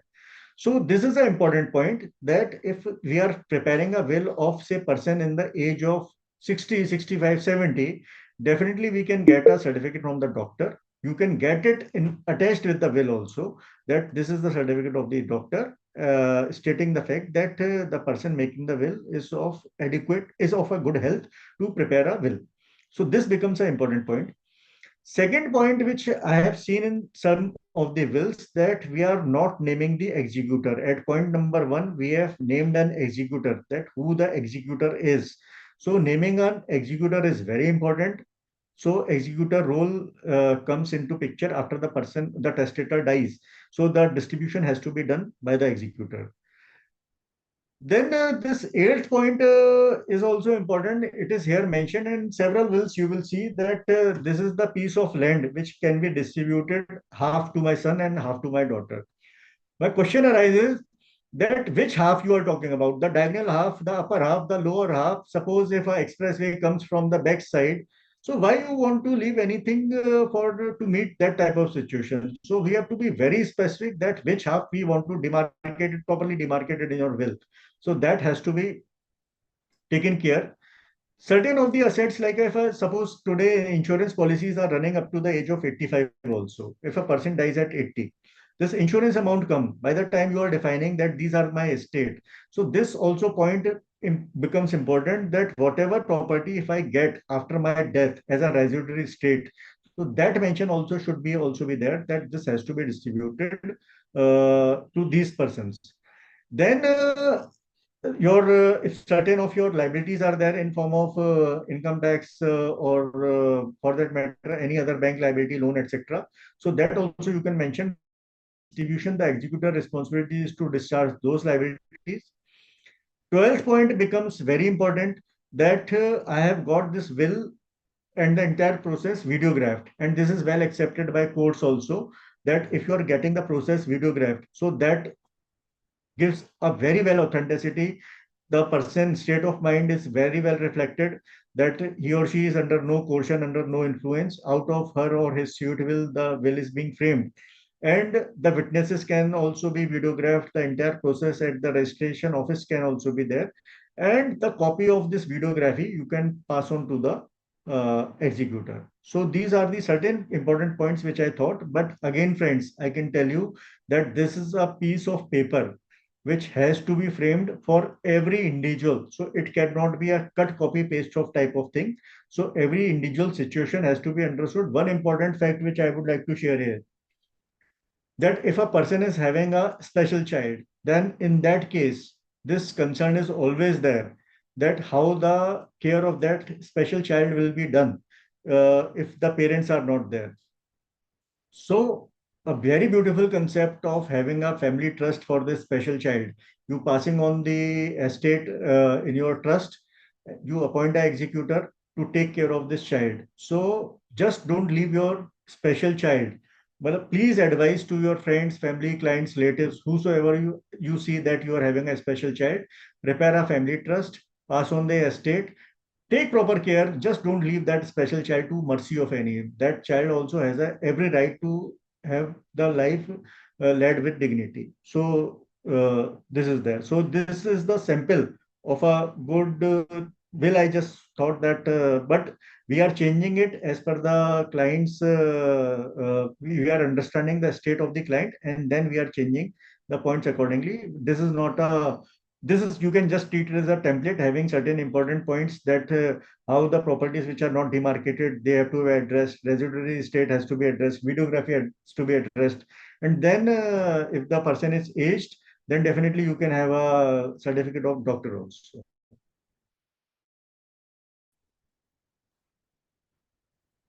So now we are on why it is important to prepare a will and what problems arises in its absence. So as already mentioned, that will definitely avoids any legal dispute. We are knowing the Priyamadda Birla case where Loda Saab got the estate of more than 5,000 crores to his name, and he won that case also. But why to have any? Because that was the thing, that the instead of giving the assets to any of the family members, the estate passed on to a non-family member, and this was the several other things were also there. But the main crux was, so just we have to avoid any legal dispute. Then, as I told, that if you are framing a will, you are able to prevent the intestate succession, what I just showed you in the first and second question, that Hindu Succession Act for Hindus and for Indian Succession Act for other religions also, governed by their all the succession for respective religions also. So just to prevent any intestate succession, a will is must. Then this is becomes a legal recognition. You are writing a will, you are getting it registered, or for that matter, even not registered. Then also always it is advisable to get go for a registration, so that legal recognition of the intention is there. Protects minor and dependent heirs. Already I mentioned that you can take care of your minors and dependents through will also. Otherwise, you can frame a trust also. So for trust, so it is said that even if you are after not there, your wishes are even completed after that also. So, example of trust could be like if a person passing on the property in the trust and naming like this, then whenever my granddaughter passes her 10th exam, this amount should be given. Whenever my granddaughter passes 12th, then this amount. The care of her education you can do. Because by will, what is happening, whatever you are transferring, that is getting intermingled with the property of your successor. By way of trust, that becomes a distinct, that remains a distinct property. free from any creditors' dues, free from any legal challenges. The marriage, this marriage issues also, whatever we are alimony issues we are seeing. So this, if you are passing your estate to your trust and giving directions to the executor that how the that things are to be done, and suppose if you are seeing in your client that the client next generation is not that much competent, but the client want to take care of that generation by the business. So, and as I said, that by that estate should be wasted, that by that good effort which has been done to build that business. So business succession could be done through trust also, that you are giving this responsibility to the executors, that they have to run the business. Instead, if you feel that the next generation is not competent up to that level, so you can mention that the business will be run by the trust. Like Tata Trust is also one of the example, that business will be run by the trust, and that whatever the amounts will be there, you mention that every month 50,000 rupees, 1 lakh rupees, that has to be given to my daughter, my son, grandson, whatever you want to mention, you can mention in that trust deed. So trust deed is also again a very important tool of succession. So don't just have to be this interstate succession by way of will, by of trust, that is prevented, and definitely family partition, family disputes we are able to avoid. Some important points which I would like to share, that suppose if a father is having two sons, one son is not, although both of them are competent, but by chance, if one of the son is not able to perform that good in his business, so definitely, if the father is dying interstate, both the sons will have the share equal in the will. But if father take is concerned about this fact that son's business is not up to that level, then definitely father can have a role in this manner, that if he want to support his son, definitely that extra amount can give a cushion to his son to come out of the any problem which the business is having. And me and you as chartered accountants, definitely we should guide our clients for this particular aspect. Then second comes in this way, that if a father is having two sons, one son got admission in IIT and just spent few lakh rupees in becoming an engineer, and the second one was not was just enjoying his life like anything, and was not serious at all for studies. But when the time of getting admission, so he was admitted to certain college, a private college in India, or for that matter out of country also, and where a whooping amount was incurred. So don't you think that if a person is dying interstate,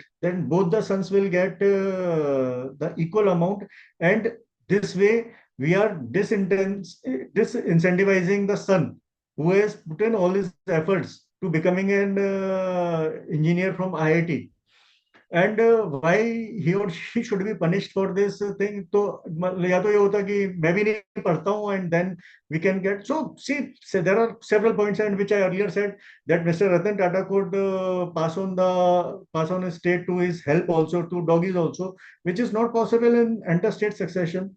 So these all things, friends, are to be considered. We have to guide to our clients being chartered accountants, just for the sake of preserving the wealth and for enhancing the wealth. And what I say, that this is not only the area which needs updation, upgradation for ourselves, but why don't we think that if suppose a trust is being framed, then we can be acting as an executor on that trust, or for that matter on that will also. And definitely a professional arrangement can also be done. If you are acting as a trustee on a family trust, definitely your role is to get the estate enhanced, the wealth enhanced. And being a chartered accountant, I definitely feel, and with this, the institute opening the research advice, this advisory part, investment advisory for the chartered accountants. Being a chartered accountant, I am able to understand the balance sheet and everything for the company. Why I cannot be the executor on any family trust, and I can enhance the wealth of the trust also, being a chartered accountant, and I can also guide my clients and fulfilling the wills as mentioned in the trust also. So this can also be considered as opportunity while serving the society. So who all can make a valid will? So a person should be of sound mind, not a minor, free from coercion, undue influence, fraud, or intoxication, can execute a will. What are the legal requirements? The will must be signed by the testator. It must be attested by at least two added witnesses. Witnesses should be disinterested parties. So witness should not be those who are getting any share in the estate. So doctors and lawyers or chartered accountants are always chosen to be the witnesses. Here I would say that witness should at least be a generation younger to the testator. Suppose a testator of age of 65, the witness ideally should be between the age of 30 to 40, because if something comes in the court and witness also of the same age of the testator, there could be chances that the witness is not present when the will is there in the court. So if we keep a generation younger witnesses, so that is always advisable. Then execution should be done in the presence of the witness who are present at the same time. A will not properly signed or witnessed can be held invalid in probate proceedings. See, a week or 10 days back, this probate also has been done away with. Earlier, this probate was required in the cities of Mumbai, Chennai, and Kolkata. If suppose you are residing there, 100% probate was required there. And if any person not residing in those cities but having properties in those areas, then also probate was mandatory. So just a 10 days back, this probate has been done away with. Now the probate will be applicable only in those cases where this challenges are there. So this is a welcome step which the government has come upon with. Then this is documentation part. It can be written on a plain paper or a stamp paper. Registration is optional, but it is a strong proof. Probate already I mentioned. Will can be challenged. Lack of testamentary capacity if the testator was not of sound mind or under influence of mental illness, undue influence or coercion, fraud or forgery, improper execution like suspicious circumstances. For example, sudden change of beneficiaries or excluding close heirs. So these are the situations where the will can be challenged. Who should be appointed as an executor and how should the contingencies be managed? An executor is a person appointed in the will to administer the estate and ensure the wishes of the deceased. We have discussed little about witnesses also. Now we are discussing about the executor. So executor, who should be the executor? He should be a trustworthy person and competent one. As already we discussed, the chartered accountant, lawyer, doctor, your family friends who are trustworthy and competent. So they could be your executors, and preferably someone younger, already I discussed. So contingency planning, always name an alternate executor in case of primary one is unwilling or unable to act. Suppose the executor chance, if suppose the executor is not there, so if you have named a alternative executor, so that could be there. Uh, Always include a clause to address the possible resignation, death, or incapacity of the executor. So this clause should always be mentioned in the will. So what are the requirements and consideration? Medium of writing. A will can be written on plain paper by hand, typed or on typewriter or created on a computer. Clarity and neatness very well established for avoiding any ambiguity. Will becomes effective only after testator's death. Care must be taken to clearly state intentions to prevent any misinterpretations. Then, if there is a illiterate testator, if the testator is illiterate, a declaration must be included on the last page stating that the will was read and explained to them. The reader must sign the will, because if we are getting this will registered, so if suppose a person is there in the registering authorities office, so before going that, the person can read the will, who is typing the will there, he can read the will, can put his signature that the will was read to the illiterate tester. And so this could be taken care. And registration and identification, the third point. If registration is planned, space should be left at the top on the first page for a photograph. The preamble should always include that the date of the will, personal details like name, age, father, husband's name, religion, occupation, and address. So also it should be mentioned that this is the last will, revoking all the earlier wills and codicils, what I showed in the template, one of the template also. So revocation should also be there, that whatever by way of this will, I am revoking all the earlier wills, and you should mention that the will dated dash dash and dash, all these wills and codicils, they have been revoked by this. So appointment of the executor, already I mentioned that executor should always be there. For the sake of getting the things much better, you can appoint joint executors so that if one of them is not there, so that situation could also be taken properly care of. Executors' duties are is interested with executing the will and managing the estate. The duties and rights include opening bank accounts, accepting gifts, donation, investing estate income in any suitable form, renting out the estate, borrowing or securing funds. So see, till the time the estate executor has been given the responsibility of distributing the asset in whatever manner he or she feels that the estate has to be protected, the wealth has to be protected, there should not be any deterioration. He or she can act accordingly. So that makes the duty of the testator of paramount importance. So already I think this slide already I have discussed, and who should not be a witness. This is an important one. A legatee should not be a witness. Well, someone inheriting under the will should not be the witness. Beneficiaries under the will are discouraged from acting as witness, even though it's not illegal, but they should, because I am reminded of two at least Supreme Court cases where beneficiary role was found very important in framing the will. They were regularly involved in day in, day out in preparation of the will, and they were ultimately excluded from the estate. So beneficiaries should be excluded. Beneficiary should not become the witness. Uh, an execute this line is important. An executor of the will can be witness only if they are not a beneficiary. So executor of a will can be a witness only if they are not beneficiary.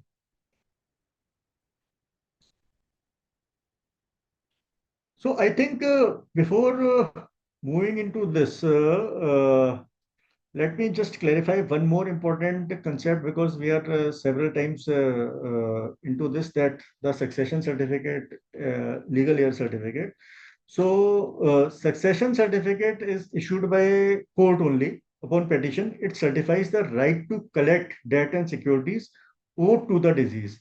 Whereas legal heir certificate is issued administratively by local revenue or municipal authorities. It establishes who the deceased legal heirs are for the purpose such as transferring property, bank accounts. So friends, let us appreciate and understand the differences. Succession certificate is issued by courts upon your application. Legal heir certificate again on your application by the local revenue authorities. Legal heir certificates identify legal heirs, whereas this succession certificate certifies that who has the right to collect the debts like bank balances and shares. What is the scope? The succession certificate covers movable properties. Legal heir certificate is broader in scope, but not a substitute for the court certificate when it is specified. The process: succession certificate required a detailed court petition, notice to potential claimant and possible objections. Legal heir certificate typically involves submission of death certificate, family tree affidavit, and a processed by local officers without litigation. And what are the use cases? Succession certificate mandated by banks and financial institutions to release funds or transfer securities, whereas legal heir certificate is used for land mutation, life insurance claims, pension transfer, school admission, etc. So just we have, because many times we find themselves to be equal, so they are not equal. Just wanted to make this thing clear for the respected participants. So I think this demarcation I have drawn. And before going into this, let me, one thing more. I would like to clear that it is not necessary for the witnesses to know the contents of the will. It is not at all necessary for the witnesses that what has been mentioned in the will, they have not, if the testator doesn't want that they should be aware of this, so definitely they can be, they cannot be allowed to go through the contents also. So now the question arises, then what I am signing and how the process will happen.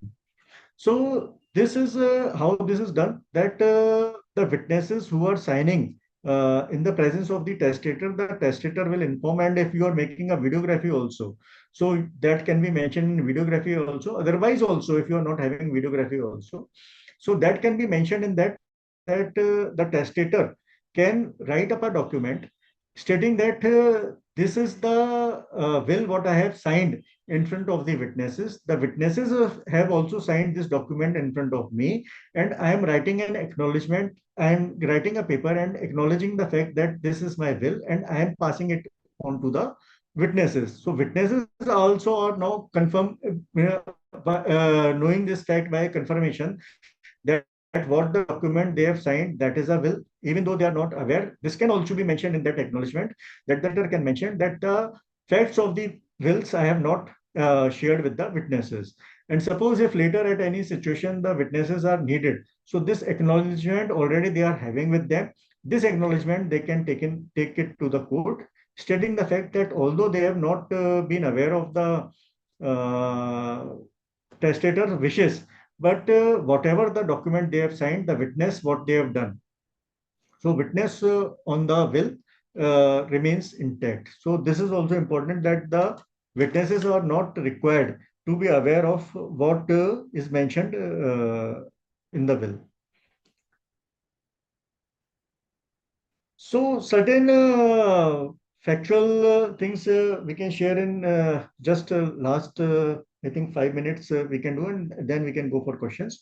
What happens to a will if the person in whose favor it is written dies before the testator? It could be the situation that in whose favor the will is written dies before the testator. So what happens?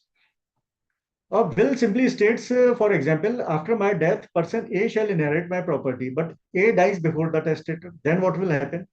The will becomes invalid and is considered cancelled. That is the lapsed will. If the person dies, the beneficiary dies before testator, the wills become invalid and that is cancelled.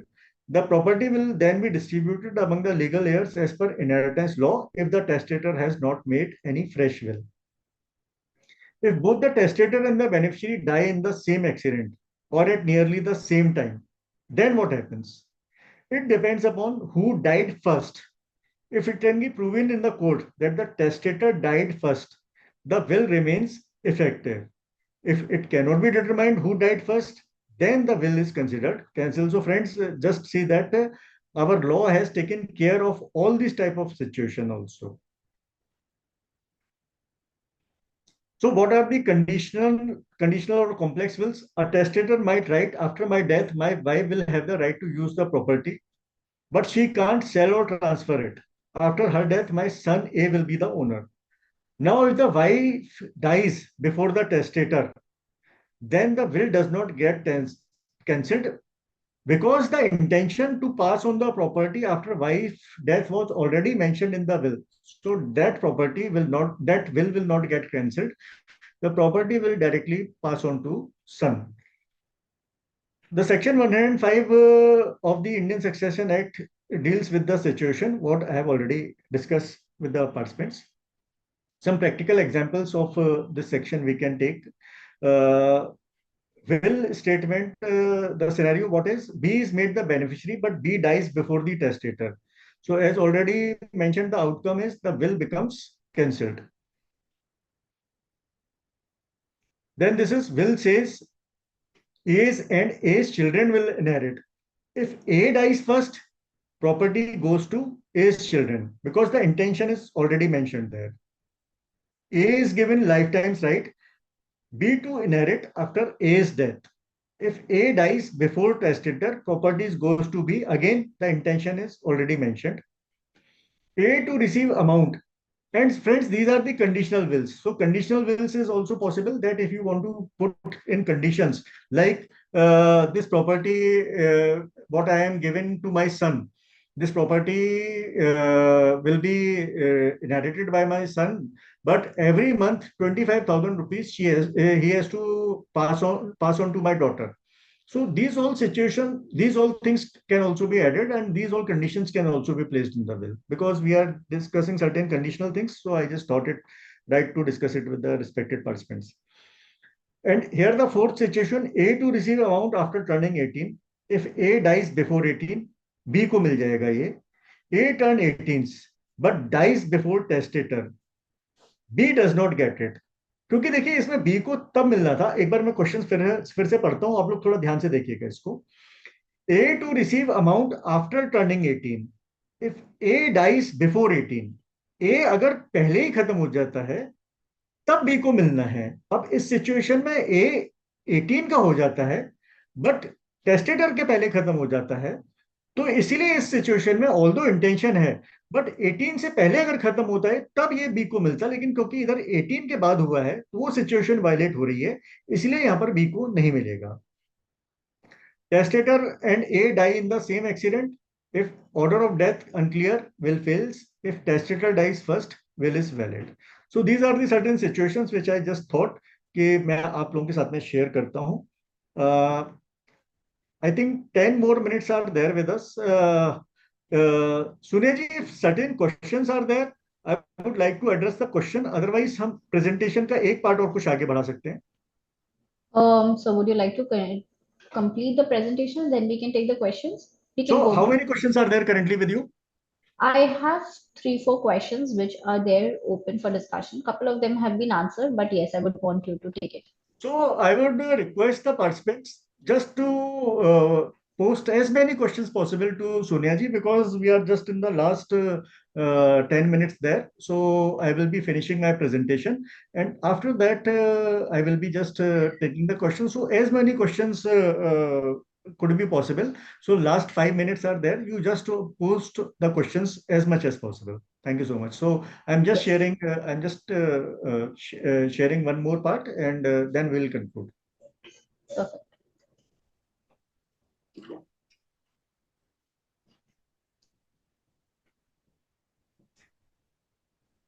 So very important fact: can a Hindu co-partner make a will for his share in personal property? So what the situation, what we are seeing, that as already I discussed, that for ancestral property, the example which I took of X, Mr. X, his son A, his grandson B, his great grandson C. So what was happening that Mr. X, what Mr. A was presuming that whatever he is having, that is his entire property. And as already I told that B and C are the participants in that property from day one, from the day of their birth. So here one thing has to be very well understood, that Mr. A can only pass on the share in his co-partnership whatever is attributable to him only. And this has been allowed. This concept I have already cleared. So let me just clarify it more. That in the second paragraph, it is mentioned that with introduction of Hindu Succession Act, a significant legal shift occurred. Section 30 of the Act explicitly states that a Hindu may dispose of by will or any other testamentary disposition any property that is capable of being so disposed by him. The explanation to Section 30 further clarifies that male Hindu interest in Mitakshara co-personal property is deemed to be a property capable of testamentary disposition. So earlier to Hindu Succession Act, this was not possible. This was only by way of survivorship. But with this Hindu Succession Act and with this co-personal concept, in the Mitakshara co-personal property, now the person having the interest limited, the interest, his interest, the amount up to which his interest is in the co-personal property, that can be passed upon. So this is possible, which was earlier not possible. But going a step forward, what is happening that this person is presuming that whatever has accrued to him as a co-partner, this entire amount, I am able to see that these challenges are coming in the court. So more than 65,000 court cases are because of land dispute, and the only problem arises is that majorly in this ancestral property, that the person who could have transferred only his share, he or she is passing his entire share, which is not possible. And this has also become possible after this Hindu Succession Act of 1956. This Section 30 allows you to pass on the property. So this is by testamentary disposition. This you can see. The next paragraph reads like this: that this means that after 1956, a Hindu co-partner can validly bequeath his undivided interest. See, the important point is that even though the partition is not there, so by that time, you can mention that this is my undivided share, and that can be bequeathed in your will. Your undivided interest in the co-partnership property, you can mention that, and this way you can pass on through your will also. So this is definitely a departure from the classical Hindu law that recognizes the testamentary freedom to male Hindus, aligning with the inheritance concept. And see, let me just clarify one more important point, that we are having Mitakshara and Dayavaga as uh, two pillars. So, in major part of the country, except for the state of West Bengal, Assam, and some parts of Odisha, so we are having Mitakshara law, and otherwise we are having the Dayavaga. So, with this concept of having the testamentary disposition of your undivided interest, both of them have become common, because in Mitakshara, this concept of coparcenary is there. In Dayavaga, it is not there. Father is the full owner of the property, and after the father's death, the survivors get the right, which is not possible in coparcenary law. So, with this, that because now I can transfer my share in the coparcenary, whatever my share is limited, undivided share. So, this is an important concept. So, now and this has also been clarified by Section 30 also, and several Supreme Court verdicts are also there on this particular thing. So I think I have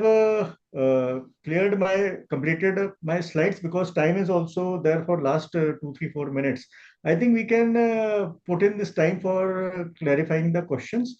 I think we can go ahead with the questions, Sonia ji. Okay, great. So thank you so much. I'll quickly hop onto the questions right now. Okay.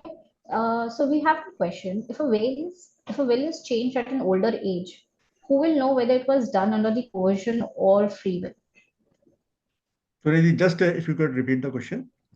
Okay. If the will is changed at an older age, who will know whether it was done under the coercion or free will? Hmm.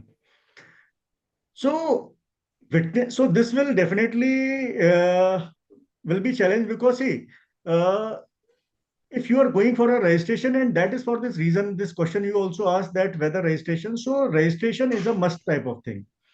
And if this is done with a intent, with a malified intent, definitely you can understand that this will be a whole caucus of witness, executor, and then going to the registering authority. There the registering authority asks to the testator that whether this is as per the free will. That registering authority also asks. So this will definitely come into picture at that point of time, that this is without any coercion, or this witness also have to testify that whatever has been done, that is under since these witnesses are also there, so they can also very well understand the state of mind. So that I think clarifies this thing. Okay. So we have the next question on the new amendment. If a person died in July 2025 leaving a will and the probate proceedings have already been filed and are pending before the court of law, can the new amendment be applied retrospectively or prospectively? See, new amendment, as per my understanding, will come effect only from the time when it has been implemented. So if you are already into probate proceedings, so that probate proceedings have to be completed. Okay. In the ancestral property, what is the share of the granddaughter? In ancestral property, share of the Granddaughter. granddaughter. So let us understand this granddaughter, uh, where she will have the share, Sonia ji. Granddaughter will have share in her family. Her father's, well, she will become co-partner in her father's property. So in this case, daughters have right. Okay. So granddaughters, they will have the right in their father's property. Okay. And Am not I in the clear? father's father. Not in the father's father. Okay. Okay. Well, So next. just to make the things simple. we have to check the co-partnery. Daughter is always, as mentioned in this case of Rakesh Sharma, that Vinita Sharma versus Rakesh Sharma, that daughters are co-partner in their father's co-partnery. So, daughter is having share in father, not in her father's in-law. So, same way we have to understand that where the granddaughter जहां पर भी co-partner होगी, वो वहां पर अपना share लेगी वो उसको. Okay. That is very, very clear, sir. Next is when creating a will, is it mandatory for all children to act as a witness? Not at all. As already mentioned, that witness should be the most trustworthy person who, as and when, if they are required in the court of law to appear, so they should be the person who are having a good reputation also. Me and you as chartered accountant, definitely we can act as witnesses in the will, because at least we are thought of that we are the intellectual ones. Anyone can put a trust upon us that whatever may come, we shall not be acting against the interest of the testators. So it is not at all necessary. And most important thing, as you are stating the children, if children are to become the beneficiary, Beneficial already I owners. mentioned that they, well, in any case, although not specifically disallowed, but Okay. 99% you should understand the spirit in this manner only, that the courts also doesn't want that the beneficiary should act as witness. Correct. At least two court cases decided by Supreme Court I am aware of, that the beneficiary role was of immense in preparing the bill, and the court held against these beneficiaries. Okay. True. Next is registration of a will compulsory under the Indian law? See, it is not compulsory, as already at the initial also when you raised this question. So once again, at the cost of repetition, I am answering this question, that although not necessary, but to provide it a legal gambit, to provide to come to let it have in the legal ambit, one has to go, one should get it registered. Because see what all happens, if you are going for a registration, at least you will try to have a expert preparing your will. That expert will take due care of whatever points need to be mentioned, as I showed you the sample of a will also. So while you are having discussion, so we can have discussion that what your intentions are, we can understand the situation. Then we can advise, rather advise, we can ask that who are the witness, who will be the executor. Then this document will go to the registering authority. Registering authority will ask that whether you are free from any coercion, undue influence. So this provides a legal, we are able to get it into a legal ambit if we are going for a registration, and registration thing makes it more, you can say, logical. Okay. So continuing on the witness, we have another question. Can the sisters act as the witness to the will, even if specifically when they are not the beneficial owners? So no disallowance of sisters acting as a witness. Definitely they can act as a witness to the extent if they are not beneficiaries. Yes. No problem. Okay. We have last two questions if we can take. Yeah. Okay. Are these provisions applicable to all Indian citizens? If an individual owns a property outside India or has income source from outside India, how is that treated? So see, the estate which I am having, so in that case, the local law of that country, one has to understood my Indian law. So they have to be in sync. They have to be reconciled. And I think after that, the bill should be adequately prepared, considering all the taxation aspect, the legal aspect of both the countries. So, and for that, experts like me and you are always there, that we can address these type of situations whenever these practical situations are arising. So, at first point and second, what you said, is there having any sub part of this question? No, so how is that to be treated? I think that can be taken care of by the Yeah, professionals, you and me. yeah. Okay, and the last one is why is father not included in class 1 IOs under the Hindu Succession Act? So why I don't think that it will be a easy thing to, because many a times it is assumed that wife, son, daughter, and mother, they need more assistance as compared to father. So this would be the logic while framing that legal year schedule. So this would have been the class 1 legal errors, class 2 legal errors. So father himself must have done something. He is already empowered. So just to make other family members empowered. So I think that is the reason for having that thing. Okay, so there's a continuity to this. If the mother is no longer alive, does the father receive the class one share, or does that remain? No, not at all. Not at all. So whatever is mentioned in the class 1, so whatever is mentioned, so that is there. So that is not like that if father is not there, then if mother is not there, then father will substitute. So not there. If mother is not there, so if suppose three are there, mother, wife, son and daughter, one third each they will get. Okay, great. So that was the last question from our end, sir. We don't have any further questions. I'll close this on the thought So that just good before success. closing, just would like to request the participants that if whatever the feedback, definitely that can be shared by way of chats also. The input which you have got. So how you like that, that can be definitely shared. And if any further assistance needs, so that can be referred to the committee. My number is there. My once again, I am repeating at the rate CN Nitesh official is my handle at Instagram. So that can also be reached out. Definitely would like to respond the queries there also. And once again, assurance from as a representative of the Institute of Chartered Accountants. So not only to our fraternity, but to our business community also, that whatever clarity is still needed. So would be happy to answer any questions, although I have answered in this session also, would be happy to answer those questions also.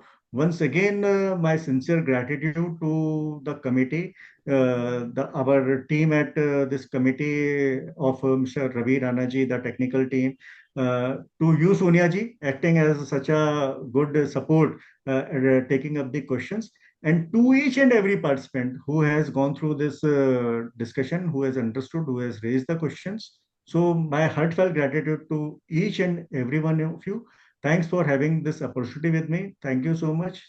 Jai Hind, Jai ICI. Thank you, Nitesh ji. Thank you so much.